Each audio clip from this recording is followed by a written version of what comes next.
Salam alaikum, shalom aleichem, que la paix soit sur vous, mesdames. Je suis ravie de vous retrouver aujourd'hui, comme tous les mardis à 14 heures. Je vous souhaite la bienvenue dans le 8e épisode de podcast Fini les dettes, le podcast qui parle d'argent entre femmes sans tabou ni langue de bois pour atteindre la liberté financière et bâtir la vie dont vous rêvez. Pour celles qui ne me connaissent pas encore, je me présente, je suis Malika de Riche, écrivaine, rentière dans l'immobilier et podcasteuse. Aujourd'hui, nous allons parler d'un sujet qui touche à la fois à nos finances personnelles et à notre rapport à la planète, acheter neuf ou d'occasion. Bien entendu, je vais partager avec vous mes réflexions, mon expérience et mes apprentissages pour vous aider à faire des choix équilibrés qui respectent votre énergie, votre temps, votre budget et bien entendu notre belle planète. Cet épisode se compose de 6 parties plutôt courtes. Partie 1, liée écologie et économie, c'est possible. Partie 2, mon expérience personnelle entre neuf et occasion. Partie 3, avantages et inconvénients du neuf. Partie 4, pourquoi et comment privilégier l'occasion. Partie 5, trouver le juste équilibre lié écologie et finances personnelles. Partie 6, le bilan. Alors, bien entendu, mesdames, je vous invite à prendre des notes. Évidemment, chaque épisode de ce podcast reste en ligne sur ma chaîne YouTube. D'ailleurs, pensez à vous abonner et à activer la cloche des notifications maintenant si ce n'est pas encore fait. Entrons maintenant dans le vif du sujet avec la partie 1 liée écologie et économie, c'est possible. Il est possible et même nécessaire de lier écologie et bonne gestion financière. En effet, l'écologie et l'économie sont intimement liées. C'est en respectant la planète et en nous respectant nous-mêmes que nous pouvons trouver ce juste équilibre si important qui impacte positivement toutes les sphères de notre vie, y compris nos finances, tout en adoptant évidemment des gestes écologiques simples et efficaces. Selon une étude de l'ADEME, qui est l'Agence de l'environnement et de la maîtrise de l'énergie, acheter d'occasion permet d'économiser en moyenne entre 30 et 70% par rapport à du neuf, tout en réduisant l'empreinte carbone des objets d'environ 80%. Donc, on fait des économies, et pas des moindres, 30 à 70%, et on évite la pollution à un fort taux. Saviez-vous que plus de 80% des émissions de gaz à effet de serre d'un meuble ou d'un appareil ménager sont générées lors de sa fabrication? C'est pourquoi acheter d'occasion ou investir dans des produits neufs, durables et éco-responsables peuvent faire une réelle différence. Une différence à la fois économique et écologique. Je vais vous donner un exemple concret et très parlant, notamment si vous êtes mère ou que vous avez dans votre entourage un ou des enfants en bas âge surtout. Est-ce que vous connaissez l'expression plus c'est petit, plus c'est cher? Oui, c'est tiré du film Les Trois Frères pour celles qui n'ont pas la référence et c'est très proche de la vérité.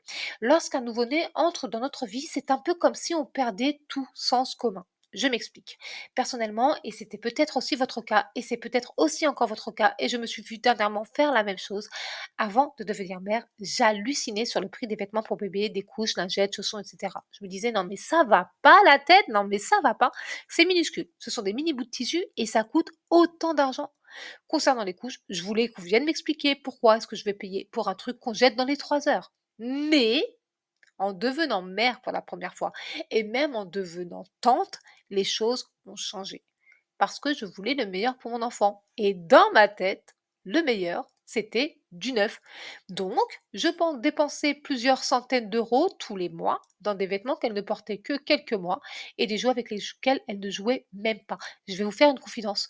Au lieu de jouer avec ces jouets que j'achetais neufs, mon enfant préférait jouer avec des boîtes en carton. Vous savez, les boîtes à chaussures, elle préférait jouer à ça, avec ça.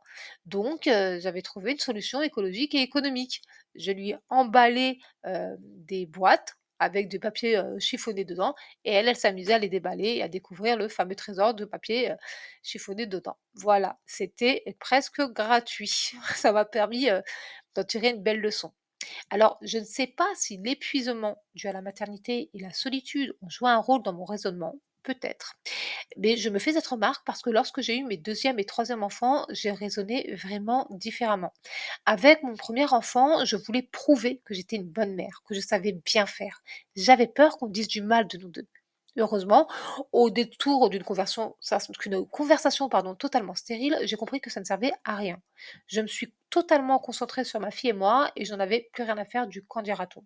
Moralité, quand on donne trop d'importance aux autres et à leur potentiel jugement, on stresse et on fait n'importe quoi juste pour être bien vu, être bien considéré. Et ça se ressent sur nos finances et sur la planète.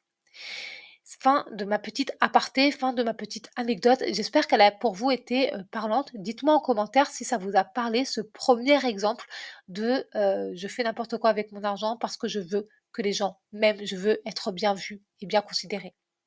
Fin de ma parenthèse. Il est important de noter et de garder en tête que la consommation responsable, incluant donc l'achat d'occasion, pourrait réduire les émissions de gaz à effet de serre de 24% d'ici 2030, selon une étude de l'OAT. Pour information, et pour celles qui ne le savent peut-être pas, Deloitte est un cabinet d'audit et de conseil spécialisé dans les finances, le risque juridique et fiscal et l'expertise comptable. Et pour la petite anecdote, quand j'étais hôtesse d'accueil, oui, le métier que je détestais, j'étais affrétée sur le site de Deloitte à Marseille. Très joli site d'ailleurs, très joli endroit. Voilà, c'est la fin de mon anecdote. Ce qui nous amène tout naturellement à la partie 2 de ce huitième épisode du podcast Fini les dettes. Partie 2, mon expérience personnelle entre neuf et occasion. Si vous avez lu mon livre Fini les dettes, que vous me suivez sur Instagram et ou que vous avez déjà écouté les précédents épisodes de ce podcast, vous le savez, quand j'ai emménagé dans un nouvel appartement après mon divorce il y a plus de 11 ans, j'ai fait le choix d'acheter tout en neuf, électroménager, meubles, tout. À ce moment-là, je n'étais pas véhiculée. Je n'avais pas d'aide disponible, d'aide humaine j'entends. Et je voulais m'équiper rapidement et durablement sans perdre de temps ni d'énergie. C'était la solution la plus adaptée à ma situation. Qu'est-ce que cela m'a apporté? D'abord, tous mes achats neufs ont tenu plusieurs années. Par exemple, au moment où je vous parle, je regarde cette table-là, j'ai encore la plupart de mes meubles aujourd'hui et ils sont en bon état. Je me souviens d'avoir choisi consciencieusement une table en bois à but, je crois, au Conforama, et l'avoir testée en me relevant, en m'appuyant dessus, en la bougeant. Il fallait qu'elle soit légère et solide et cette table, elle a donc plus de 13 ans. Ouais. Non, plus de 11 ans. Un petit calcul rapide serait nécessaire, plus de 11 ans. Depuis, depuis 2011, donc ma famille s'est agrandie. Il a donc fallu, donc faut donc pardon, parfois de temps en temps resserrer les chaises et bien entretenir le mobilier et puis comme on a d'autres enfants, hein, je vous l'ai dit, nous avons dû acheter d'autres lits, hein, c'est un peu normal. La deuxième chose que ça m'a apporté, c'est que j'ai choisi des produits conformes aux normes éco-responsables de l'époque, ce qui me permet d'économiser en énergie depuis des années. Maintenant, qu'est-ce que j'ai appris avec le temps? Eh bien, j'ai appris que quand ma machine à laver a rendu l'âme, j'ai pu en acheter une d'occasion parce que ma situation avait changé et elle fonctionne parfaitement bien aujourd'hui. J'ai pu constater que l'achat d'une machine à laver en seconde main peut être une alternative intéressante. En effet, son coût initial est 50 à 70% moins élevé que le prix d'une neuve, à condition bien sûr de s'assurer qu'elle fonctionne parfaitement bien. Mon expérience m'a montré que nos choix d'achat dépendent beaucoup de notre situation. Et c'est peut-être l'une des choses les plus importantes que j'ai apprises au cours de ma vie. Tout dépend de ta situation. Être mère célibataire, mariée, en bonne santé ou non, ce sont autant de facteurs à prendre en compte. Et ça permet de déculpabiliser parce que vous le savez ici, vous le savez, mesdames, je ne prône pas la culpabilisation. Bien au contraire, on reste consciente, on l'intègre en nous que chacune et chacun fait de son mieux. Ici-bas, on fait ce qu'on peut, pas ce qu'on veut, hélas. Donc, c'est en trouvant un équilibre entre nos besoins et nos possibilités réelles que l'on peut faire les meilleurs choix. Quand j'ai acheté mes meubles neufs en 2011, l'électroménager énergétique représentait environ 25% des modèles disponibles sur le marché. Aujourd'hui, et grâce aux normes européennes, cela représente 65%, plus du double. Je savais qu'acheter neuf me coûterait plus cher. J'en avais pleinement conscience. J'ai donc fait ce que j'adore, j'ai budgétisé en ce sens. Ça m'a coûté, et je le sais, en moyenne 15 à 20% de plus que si j'avais acheté d'occasion. Mais j'ai économisé énormément de temps et d'énergie, ce qui est crucial quand on est dans une situation où on manque de soutien et de mobilité, ce qui était le cas. De manière générale, mesdames, il est nécessaire de s'intéresser aux 3 facteurs suivants: temps, énergie et argent quand on se lance dans un projet. Vous devez aussi garder en tête que vous allez parfois devoir choisir ce qui est le plus important et parfois devoir, entre guillemets, sacrifier l'un de ces 3 facteurs pour que globalement la situation soit viable et confortable pour vous. Pour ma part, pour prendre soin de mon temps et mon énergie, pardon, j'ai dépensé plus d'argent qu'une personne en bonne santé et qui est aidée. C'est le cas quand on est porteuse d'un handicap moteur, ce qui est mon cas. C'est souvent le cas. Les personnes handicapées doivent dépenser plus d'argent. C'est une réalité. Nos réalités sont différentes, mais le résultat est le même. J'avais un nouvel appart, meublé et confortable. Pour moi, c'était avantageux. D'un point de vue extérieur, on m'aurait dit non mais ça va pas, t'aurais dû demander de l'aide, mais je n'avais pas d'aide. Donc j'ai fait ce que je pouvais, j'ai fait avec les moyens que j'avais à ce moment-là, et donc c'était avantageux pour moi. Toutefois, le neuf comporte aussi des inconvénients, et nous allons voir ça tout de suite. Partie 3, les avantages et inconvénients du neuf. Le neuf peut être un bon choix pour plusieurs raisons, comme nous l'avons vu précédemment. Garantie et fiabilité. Vous êtes sûr d'avoir un produit fonctionnel avec une garantie en cas de problème. Gain de temps. Pas besoin de chercher ou d'attendre des offres. Vous achetez, vous êtes équipé immédiatement. Adapté aux normes récentes. Comme dans mon cas, acheter neuf permet parfois de faire un choix éco-responsable à long terme. Mais attention, le neuf a aussi ses inconvénients. D'abord, il a un coût plus élevé. Même si vous achetez de la qualité, le prix initial est souvent plus important.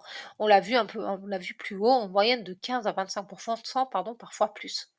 L'impact environnemental est plus fort parce que chaque produit neuf nécessite des ressources pour sa fabrication. Vous l'avez certainement compris, l'achat d'occasion est souvent plus intéressant. Il est plus intéressant pour la planète, il est plus intéressant pour votre porte-monnaie. Voyons maintenant la partie 4, pourquoi et comment privilégier l'occasion. Première chose à savoir et à garder en tête, l'occasion est une solution économique et écologique. Je répète, l'achat d'occasion, ce n'est pas pour les pauvres. L'achat d'occasion, ce n'est pas que pour les bobos parisiens. L'achat d'occasion, ce n'est pas pour les plus malignes, les plus futées ou celles qui ont du temps à perdre. L'occasion est une solution économique et écologique. Vous l'avez certainement compris au fil des 7 premiers épisodes. J'ai une grande fibre écolo. Pour moi, la planète est précieuse. C'est là où nous vivons toutes et tous ensemble. On doit la préserver, évidemment, avec nos propres moyens et à notre échelle. Donc, je le répète encore une fois, l'occasion est une solution économique et écologique. Je suppose que si vous êtes en train d'écouter ce podcast, mesdames, c'est que vous voulez en savoir plus sur l'achat d'occasion et qu'il y a une partie de vous qui est déjà convaincue.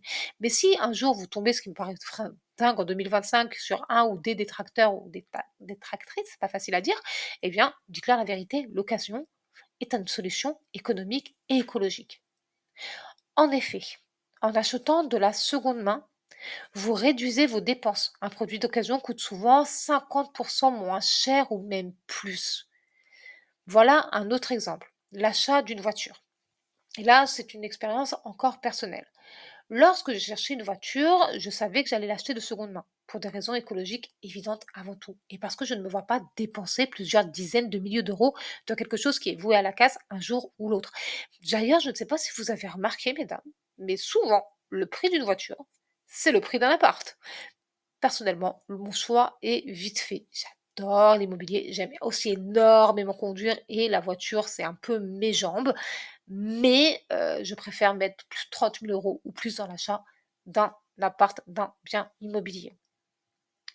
Évidemment, il me fallait pardon, un véhicule en bon état, avec une boîte auto, du fait de mon handicap moteur, avec pas trop de kilométrage au compteur, confortable et avec un grand coffre, hein. J'ai 3 enfants et nous aimons voyager. J'ai acheté cette voiture 3 700 € comptant au prix de l'Argus. Alors en termes de temps, énergie et argent, j'ai trouvé mon compte. Sauf que, après coup, je me suis rendu compte que le vendeur n'avait pas été tout à fait honnête. Le jour de l'achat, il faisait froid, j'étais stressée et du coup, avec mon époux, on n'a pas tout bien regarder et donc ça me sert de leçon pour l'achat d'une potentielle voiture, plus tard ou pour expliquer à mes enfants que oui, tu vas devoir passer sous la voiture pour vérifier que tout est en bon état. Tu vas regarder les petites barres noires, qu'il y a entre le véhicule et la porte. Tu vas jeter un œil avec tout. En fait, tu vas être, la pas gentil de l'histoire avant d'acheter une voiture, tout simplement. Voilà. Je partage cet exemple avec vous pour vous montrer que lier écologie et économie, ça concerne tous les achats de la vie courante. L'achat de cette voiture à 3 700 €, c'est tout de même un excellent achat. Il y a, quelques petites réparations à faire sur cette voiture, mais c'est vraiment quelque chose de minuscule. Je suis contente de mon achat. J'aime bien en parler de cette voiture, je suis assez satisfaite. Elle est grande, elle est confortable. C'est clairement pas une Audi TT, peut-être un jour, mais quand on est maman, on privilégie, en tout cas quand on est une mère comme moi, en tant que mère, voilà. En tant que mère, je privilégie le confort de ma famille dans sa globalité avant, de penser à, mon petit caprice. Voilà, parce que pour moi, l'achat d'une Audi TT, ce sera un caprice. Voilà, je le dis. Comme ça, c'est acté. Pour rappel, évidemment, le véhicule est un équipement important et coûteux. Parfois, c'est plus coûteux qu'une machine à laver. Ce que vous gagnez aussi en achetant en d'occasion, c'est que vous limitez les déchets. Vous donnez une seconde vie à des objets encore fonctionnels. Et puis, ça vous permet de faire des choix plus durables. Beaucoup d'objets d'occasion, surtout les meubles, sont de meilleure qualité que le neuf bas de gamme que l'on voit actuellement dans les magasins. Vraiment. Il existe des tas d'astuces pour bien acheter d'occasion et je vais vous en donner quelques-unes. Ce sont mes astuces pour bien acheter d'occasion que je partage avec vous. Petit 1, utilisez des plateformes comme Le Bon Coin ou Vinted ou des groupes locaux comme sur Facebook. Petit 2, c'est très important. Soyez patiente et n'hésitez pas à contacter plusieurs vendeurs et même à parler à votre entourage de ce que vous recherchez. Parce que soyons honnêtes, bon nombre des offres présentes sur ces plateformes ne sont pas mises à jour et les vendeurs ne répondent pas toujours, voire jamais. Petit 3, allez dans les ressourceries et les brocantes, surtout si vous en avez près de chez vous. D'ailleurs, si vous avez de bonnes adresses et de bons plans pour les ressourceries, les brocantes et autres, partagez-les en commentaire personnellement. Je suis hyper intéressée par ça et je crois que nous sommes toutes friandes et preneuses de bons plans. Petit 4, négociez toujours les prix. Mesdames, surtout si l'objet présente des défauts mineurs. Pour cela, vous devez prendre le temps d'avoir l'objet entre vos mains, de bien l'observer, de vous assurer qu'il fonctionne bien, comme ce que je n'ai pas totalement fait avec ma voiture. Montrez les défauts au vendeur pour lui signifier que vous les avez vus. Et osez, mesdames, osez négocier. Avec le temps et l'expérience, vous serez beaucoup plus à l'aise. Vous savez, dès que je me suis lancée dans l'entrepreneuriat, j'ai commencé à négocier. Au tout début, j'étais styliste et j'ai négocié le prix des tissus sur les marchés. Ça ne marchait pas toujours, mais j'en garde un bon souvenir. Maintenant, les choses sont un peu différentes puisque je négocie dans l'immobilier. Mais dans la vie de tous les jours, et je vais vous expliquer pourquoi est-ce que je vous parle de ça. C'est que je sais que nous n'avons pas toutes la même nature. Moi, ça ne me gêne pas de prendre la parole en public, ça ne me gêne pas de négocier. J'aime oser, ça me fait grandir, c'est stimulant, c'est excitant, ça nourrit ça me nourrit de l'intérieur et ça enrichit. Par expérience, j'ai 43 ans, donc je crois pouvoir parler d'expérience. Je sais que quelle que soit notre nature, oser est toujours important et salutaire. Que ce soit oser négocier un prix, même pour un produit d'occasion, ou oser changer de vie, de cap, pardon, dire ce qu'on pense, chanter, ou même entrer dans ce café pour boire un verre seul ou rejoindre des amis qu'on n'a pas vus depuis longtemps.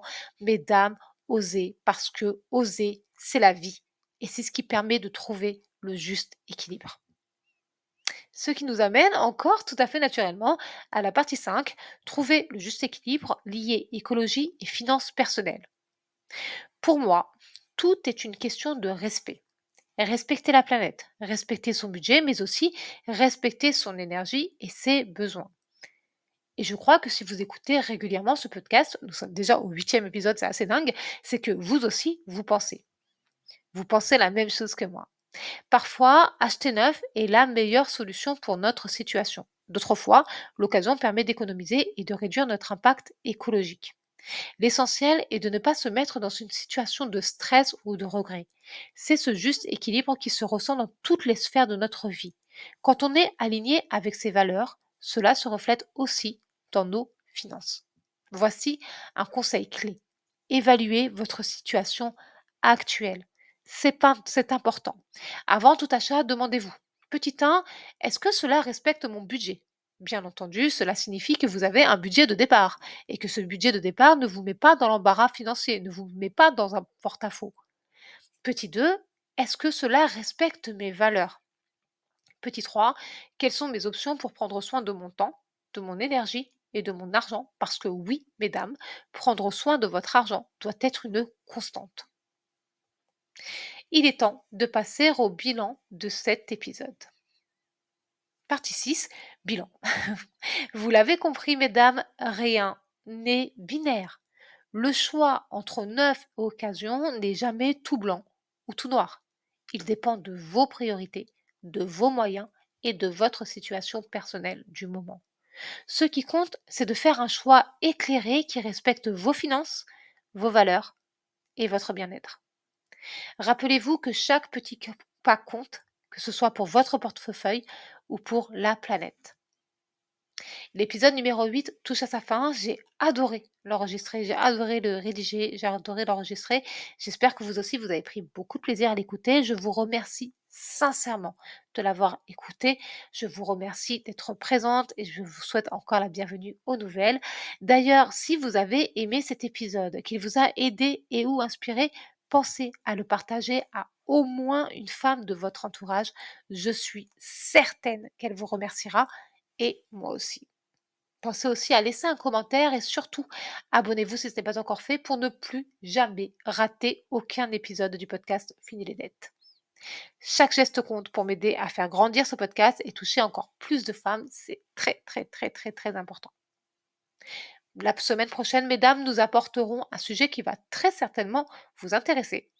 Comment entreprendre sans crédit ni emprunt, pardon, comment j'ai créé mes entreprises en fonds propres.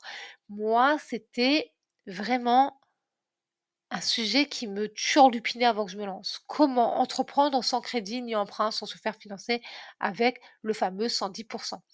Dans cet épisode, je vous montrerai qu'il est possible de démarrer avec peu et de bâtir quelque chose de grand, sans dépendre de la banque ni de qui que ce soit d'autre. En somme, dans cet épisode, nous verrons comment entreprendre librement. Nous nous retrouvons donc mardi prochain à 14h sur cette chaîne YouTube. En attendant, mesdames, prenez grand soin de vous, prenez grand soin de vos finances. Et n'oubliez pas, la liberté financière est possible et elle commence ici et maintenant. Bye bye!